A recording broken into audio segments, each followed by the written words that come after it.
Hey, this is Kevin from Bitchin' Rides. You are watching the coverage with Inside Builds at the LA Classic Auto Show.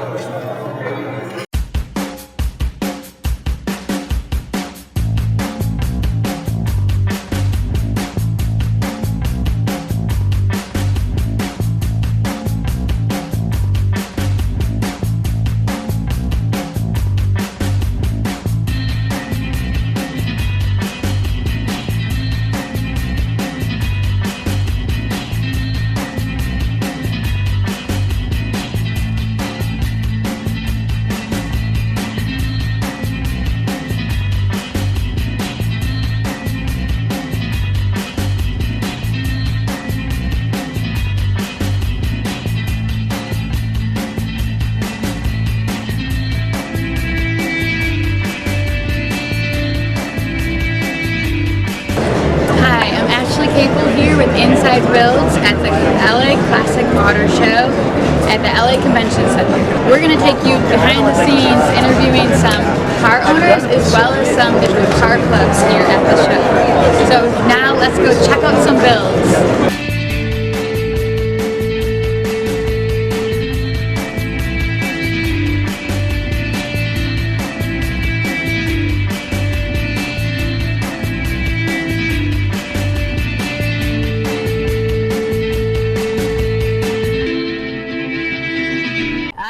Chuck Schauwecker. This is his 1930 Ford Model A two-door sedan here. Now, Chuck, tell us a little about your vehicle. Well, it's a very famous vehicle. It's a, like I said, it's a 1930 Model A. It was built in a hot rod shop called Paradise Road in Nagoya, Japan, by Junichi Shamadera, who George Barris and Ed Roth was his idols, and this was his creation. It's a full-blown custom is what I call it. It has Cadillac bumper ends for headlights. It's got chrome rebar for fender supports. Okay. It's an all-steel body. The top has been wedge cut 4 inches in the front, stock height in the back. Has a custom Tijuana interior.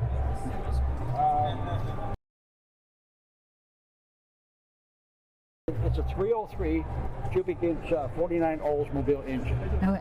And what's really cool about that is he was trying to represent the 60s style hot rod builds. And this is what he come up with, and it couldn't have been a better choice. Yeah, if you'd like more information on the car, Rodriguez has his own Facebook page under Rodriguez 1930 Model A Ford. Or you can look him up by name, Chuck Schauwecker, Facebook. Thank you, Chuck.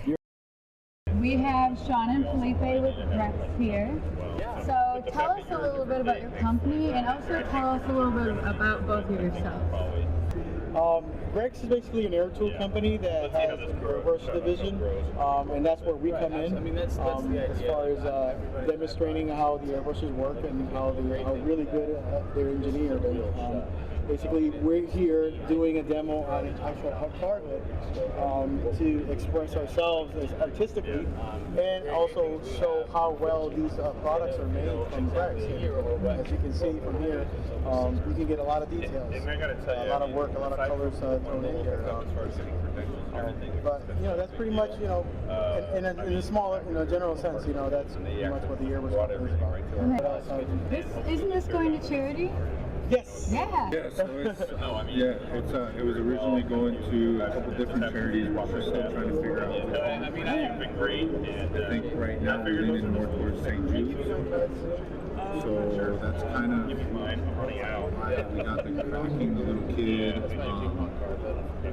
The cracking is kind of, the sickness, the hardships that those kids go through, and then you got the softness of the faces, and going out into the space, so it's showing We only had 4. Just for I like that. I mean, symbolism. The symbolism. And there's still a kid, blowing into the dandelions. What I'm saying, it's something that is still childhood and everything else. And we wanted to express each other's style because we have a very broad spectrum as far as style or detail in our work. He's very colorful, very abstract, very expressive. Where I'm very detailed and very smooth, Very realistic and stuff like that. And as you can see, all that clashed together and came up with an awesome image all that together. So this is essentially both our styles really merged really well together, and it kind of worked out pretty nice. So we're both actually pretty happy with it. The end product will be auctioned off for some kind of charity. Yes, that's basically, and that's the great thing about that. Is that we're actually doing this to help some good cause for sure. And where can the viewers check out more of your work to follow you further? You can definitely go directly to solteroart.com. Once you're there, you can actually link up to my Instagram, my Facebook. You can see any of my older images or anything in Facebook. You can actually connect to see where my whereabouts. I try to keep a live feed of what I'm doing here and just keep up to date. I'm originally from the East Coast in Connecticut, and I'm just about to move into San Francisco, which will be a big move for me. But I love the fact that the West Coast is very, very, very receptive with art. You know what I'm saying? And it's just a place to be, and I'm just having a lot of fun with that. Me, I'm originally from Cozumel, Mexico. In southern Utah, I travel all over the place for work. This is another trip. And you can get a hold of me at SeanTravis.com or Facebook, Instagram, anything Sean Travis on the internet, and you'll see me. There you have it. This is the 2015 Chevy Cobalt Hood. It'll be auctioned off at the Fair Jackson Show, and the proceeds will go to a children's charity.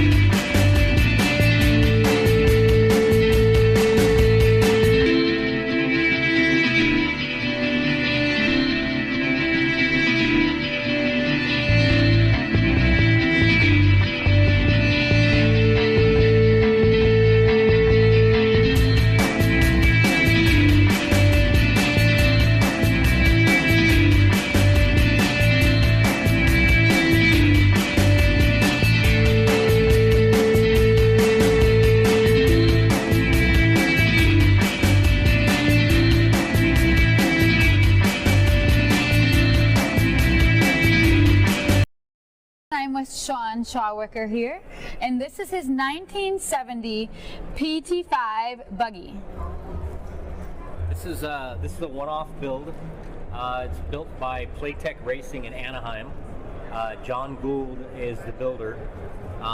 Good friend of mine. I told him I wanted to do something unique and one of a kind, so this is what we came up with. It's basically a Class 1 unlimited 5-seater street legal buggy, something you probably won't see on the streets. It's got king shocks, obviously, 24-inch travel in the front, 19 in the rear. It's got ultra wheels, Jmar brakes, hubs, pedal assembly. It's got the HV25 Weddle 5-speed transmission, and it's got a LS1 motor with a supercharger, the Magnuson, about 550 horsepower. That engine? Absolutely. And it's got all the intercom, race radio, 1,000-watt Rocket Fosgate sound system, and a lot of fun to drive. Instagram, you can look at PT5 Buggy, and you'll see the car. And if you'd like to go to Playtech Racing on Facebook and check out all the builds. Thank you. Cool. Thanks. Hey guys, I'm with Kevin from the show Bitch and Rides. How's it going? So Kevin, given the fact this is the first inaugural classic auto show in LA, how's it going for you? You know, I think it's been great. The crowd is amazing. The people are amazing. The cars are amazing. Like you said, being the first year, I don't think it could have been. Okay, and what cars do you have out here on display today at the show? So we bring a black 68 Camaro, we bring 55 Nomads, and we bring the infamous Copperhead. Cool, and what made you decide what cars you were going to choose for the show? Oh, that's a tough one because we had a couple other ones we were flipping points on. You know, the trailer only fits 3, so we just kind of picked our 3 freshest ones and kind of brought them. Okay, cool. check out their show, Bitch and Rides, on the channel Velocity. It's bitchin', you'll love it.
Norm, the current vice president, ex-president of the Alfa Romeo Owners Club. So, tell us a little bit about the club. The club is one of the oldest incorporated sports car clubs in Southern California. And as a club officially incorporated since 1962. And we're kind of like a mind club. A car with all kinds of lights. Social sentiment with the club. We give each other support to keep the cars going and to have a lot of fun. And then we also have a performance at the club. We've been running track, in schools, instructing people in driving, performance driving, safe driving for 45 years. And we've gotten pretty good at it. How does someone join the club? They join the club by just filling out an application. You don't have to own an Alpha. We like car people, social people. They tend to like us. We have enough Alpha. Probably have close to 2,000. Many of them, that's a joke. Some of them just spare parts. Cool. And where does someone go to find out more to join your club? Our website is www.arosc.org, Alfa Romeo Owners Club, Southern California. And it's a very simple website. There's a contact page, there's an events page. That's how you find us. Okay, given the fact this is the first LA Classic Auto Show, how is it going for you? It's about time. This has been terrific. We're here ourselves to pass the history, 110 years of the DNA of our club, and we support all the other people in this room, trying to help maintain the history and pass it on the history. Thanks, Norm, from the Alfa Romeo Owners Club. This is Lance Stander here, CEO of Superformance. Tell us a little about your Corvette Grand Sport. Okay, well, the Corvette was a car we always wanted to do. Superformance builds all the famous cars of the 60s, and we do all the Shelby vehicles, but all along I wanted to do a GM. And I knew I wanted to do a Corvette, and the best Corvette of all was the Grand Sport. Raced in 1962, built in 1962, raced in 1963, and developed by August Duntop while he worked for GM.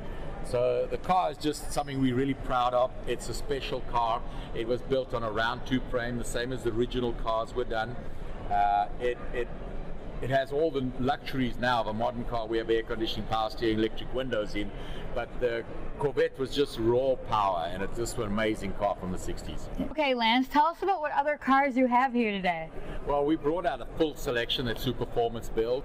As I said earlier, we build all the Shelby cars, and so we start off with the 1962, which was the first Cobra, the little slab-side Cobra that everybody loves. They sold Carroll's #1 car the other day for around $12 million. We built that car, and you can have it for around $100,000. And then I have the FIA, the Shelby FIA, which famous race car. There were only 5 originals, and we do the FIA. And you move down to the 427 SC Shelby Cobra, the CSX 4000. I brought one of them. And you go into the corner, one of our flagships, and that's the GT40. Everybody loves the GT40. Won Le Mans 4 years in a row, and we have the GT40 in a Mark 1 and a Mark 2. And then you move across to the crowning glory of that Carroll built, and that was the Daytona. Designed by Peter Brock originally, just an incredible tourer, a gentleman's tourer, and a very fun car to drive, and one of the first cars to win a world championship for American-built cars was the Daytona. And so I've got a full selection. You can, any one of them, all available at Superformance and at Hillbank in Irvine. Okay, thank you, Lance. Okay, pleasure.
This is Man Shandu here with his 1965 Ford Mustang GT 350S. Now tell us a little about your car. Well, I bought the car a few years ago. It had a rotisserie restoration, so the car was completely stripped. It was on a rotisserie, and then they basically did everything on the car: body, suspension, interior. It was done in the year 2000. Shortly after the Nicolas Cage movie, Gone in 60 Seconds, everybody wanted to build Shelbys.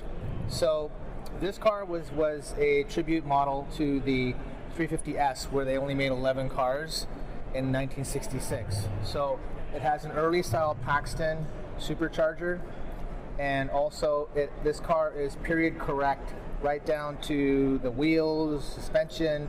It has the R suspension, the correct brakes. The interior is exactly like the Shelby it was in 65. Cool. And there is, the detail is just really, really nice. I mean, that's why I like this car a lot. It's got the wiper blades are removed, and all the neat little things in this car that today would cost you over $100,000 to build. Cool. So I personally, what I did was when I bought the car a couple of years ago, it was pretty much done, but there was a lot of things that had to be changed. Technically, it wasn't put together very well, so I had to go through the entire fuel system, change some things, rebuild the carburetor, upgrade the brakes a little bit better, just make it a little bit better than it was when it was done. So, but it's interesting, this car was actually signed by Carroll Shelby. There's a certificate of authenticity. And then, of course, I did the original style torque thrust wheels with the race lugs, and the gentleman in San Marcos, California, is like the expert of all these cars, so he was kind of helping me with this. Now tell us a little about what's under the hood. Okay, well, the car started life as an original A-code GT fastback, so it had a 4-barrel carburetor, and you can see the fog light wiring harness is still intact here, and basically the motor was built with Edelbrock heads. The bottom was done with different pistons, etc., etc. Carburetor, and also the additional supercharger, which is at Paxton, which is what Shelby used in 1966. Period correct. Runs about 6 to 8 pounds of boost, and the setup works very well. Other than that, it's got 3,000 miles on the motor. Cool. Car hasn't been driven, and the brakes are exactly the way Shelby had them. They're not a booster type of boost system, just a regular stock, setup. And of course, that's about it. I mean, and then of course you can see the Monte Carlo brace, which provides a little more support, and then the Coney shocks, etc., like that Carroll Shelby used back in '65. Okay. Cool. Cool. Thank you, man. Hi, I'm with Roddy, the president of the Orange County Mustang Club. So, Roddy, tell us a little bit about the club. Well, our club was founded in 1987. We've been around now for 31 years, and we currently now have 370 active members. We have our general meetings once a month on the second Wednesday, and we usually get anywhere from 90 to 110 people at our general meetings. Last year we held 20 very successful events for the club, and we pride ourselves in donating to charities as much as we can. Last year we had an equivalent of over $25,000 donations to charities. Okay, what if I wanted to join the club? What does someone need to do? What are the rules to joining the club? Simply fill out an application. Cool. There's no requirements. You don't have to have a Mustang. All we require is that you're enthusiastic and like to have a lot of fun. Cool. Thank you, Roddy. You're very welcome. Yeah, and if someone is watching, they want to get a hold of you, where should they reach out to you? They can get a hold of us on our website at ocmustangclub.org, and we are also on Facebook, Orange County Mustang Club. Cool. All of our contact information is on both. Thanks. Thank you.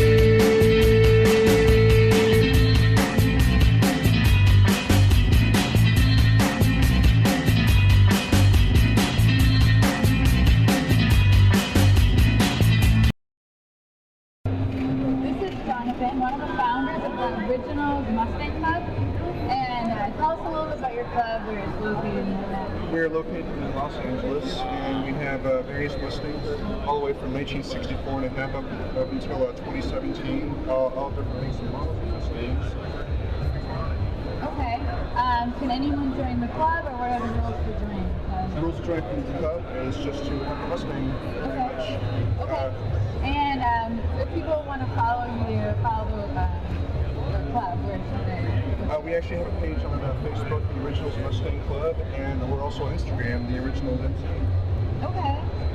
That sounds good. Okay. Yeah. Thank you, Jonathan. Come out and join us. I'm here with Mel, the president of the Cars and Crews Car Club in Huntington Beach. Tell us a little bit about your club. Well, it's kind of a unique organization. We actually call it a car club, but it's actually an automotive network. So we've got, I think what we've been able to accomplish is getting a bunch of members together and create like a car club, but at the same time we want to have a special effect here. So what we're trying to do is we're trying to bring a lot of vendors and sponsors and people who own shops, paint shops, body shops, repair shops, anything like that, so that our members have an opportunity to take advantage of a discount program. So it's kind of a little bit step above just a car club. We don't want to just park our butts next to our car and say, hey, look at our car. We want to be active. We want to have some fun. We want to get energetic and do stuff together as an organization. Okay. And hopefully that helps. How does someone join the club? Well, it's easy. If you have a pre-1972 American hot hot rod, classic, custom, muscle, or vintage car, we welcome you aboard. Okay. We have memberships now coming in from all over the country and 4 other countries, so it's kind of cool. Okay, and what's your website where people can check it out? You can go to www.hbhotrodnews.com and get all the information you need to join the organization and see what we're all about, kind of get the feel for what we are and who we are. Every single Wednesday night in Huntington Beach, we have cruise night, which is really special. People show up anywhere from 25 to 100 cars, and we actually meet and greet, just hang out in the parking lot, talk, and go into the shop, have some fun. And then we do a cruise down Main Street in Huntington Beach. We call it a cruise down Main and Memory Lane, so it's kind of fun. We cruise down Main Street, and we do 2 passes. Usually there's hundreds of people on Main Street that hang out, wait for the hot rods to get there every Wednesday night. So we call it cruise night. A lot of fun. A lot of fun. Cool. Well, thank you, Mel, with Cars and Cruise from Huntington Beach. Yeah, very much. My pleasure. Enjoy it.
I'm with Stan, the president of the San Gabriel Valley Mustang Club.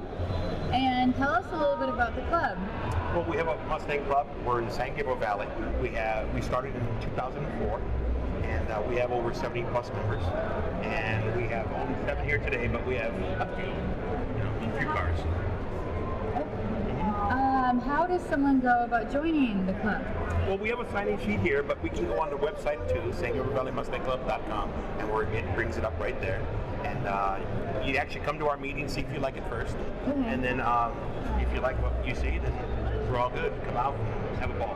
Okay, so if someone wants to contact you, then go to your website. Yes. Okay, cool. And yes. where did you guys meet for your meeting? We met at a place, or we're meeting at a place called the Finish Line in Pomona. We're at the Fairplex in Pomona. And yeah, that's where we normally meet, second Wednesday of every month. Okay. And what's the website again? People can check you out on? SGV Mustang Club. Okay. And everybody, you go right to that. Okay. Thank you, Stan. This is TJ, part of the Motion Picture Car Club, and this is his 1967 Chevy Nova. So tell us a little bit about your car first. Well, I bought this in 1970. I was 20 years old. I shouldn't tell you that. Now you know how old I am. But I was going to Cal Poly Pomona College, and I needed a V8 to get off and on the freeway.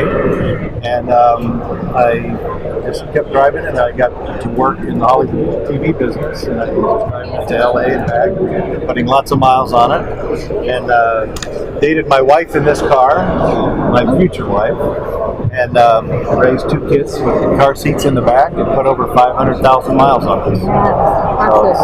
Overhauled it at 310,000 miles with the transmission, and I don't know if anybody knows about what a timing gear looks like, but this is the one that I took out of the engine at 310,000, and this is what it's supposed to look like.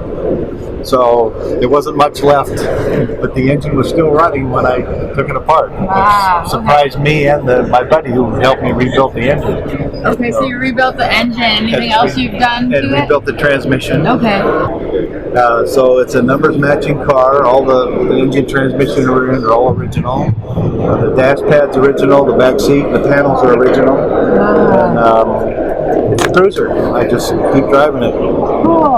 Wow. Tell us something about the Motion Picture Car Club too. It was started by Ken Latka. He works at CBS as video operator. the videotape operator, and it's for people that work in the industry. We love to put our cars in the movies, but there's picture car people that take pictures of cars, and then they'll call if they need us. But so it's mostly for people that work in the industry. So that's how it got started.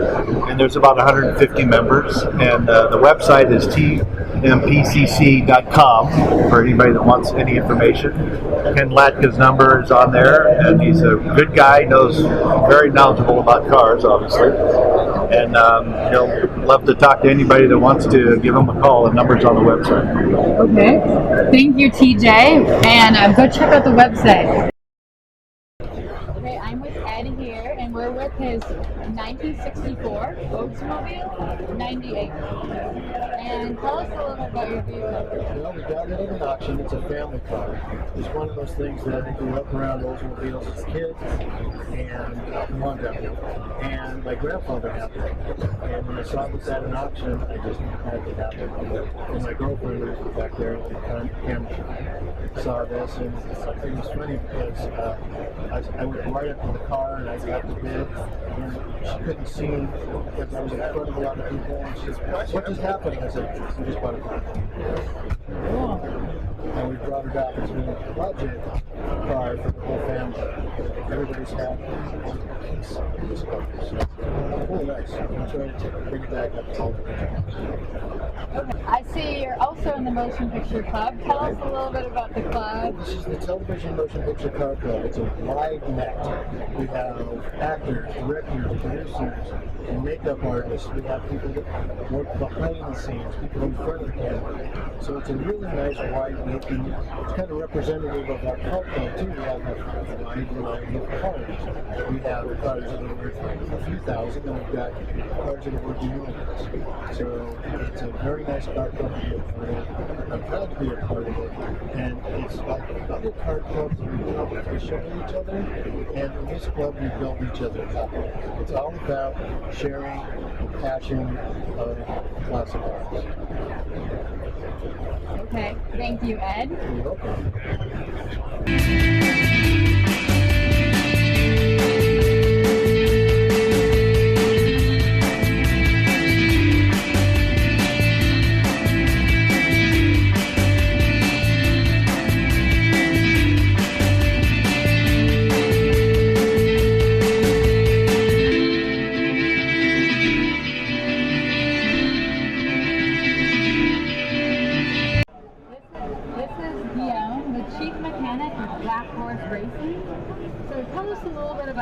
Behind us. Initially, this vehicle started out its life as a 1915 American LaFrance fire truck. It was a pumper truck. And the owner of this vehicle was inspired to go on some endurance rallies as part of his lifetime adventure. And he thought it would be fun to use a fire truck as a chassis and make a custom speedster body to compete in these endurance rallies. So we set out on finding some junkyard frames for the truck and have enough parts to build 2 complete running vehicles. This is one of them. And then carbon-formed aluminum speedster-shaped body that we designed was made and fitted to the 1950s running gear and frame in order to complete the vehicle and compete in the Northeast Paris Rally. That was the original intent, and beyond that, do other rallies as Okay. Do you have anything lined up in the future, like an upcoming race for this? There's talks of as a tour, but part of the theme in doing the rally is logistically it allows to drive across Eastern Asia and make it all the way to Europe, and so you could do that part of the Northern Hemisphere and then connect by shipping the truck to England and drive to the West Coast. And so this next year we'll probably also start out on shipping the vehicle to Nova Scotia and then driving down Nova Scotia, down zigzag to the southwest up to Nome, Alaska, thus being able to check off the list. This vehicle circumnavigated the Northern Hemisphere of the globe in a car. So, and that's what he would like to do. So that's next on the list, along with others. just enjoying it, driving it in stores and around. Okay, is there a website where people can check out more about this vehicle? Absolutely. blackhorseracing.com. It's one word, blackhorseracing.com. There's more information on this vehicle and the other vehicles in the collection, and some of the other adventures that will, it'll make sense in the lineage of why he would want to do this rally and do this trek across the world type thing. Okay. Cool. Okay, thank you. Chief engineer with Black Horse Racing.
Guys, thanks for watching our show, the coverage of the Classic Auto Show LA 2017. We'll be back again next year, March 2nd through the 4th, 2018.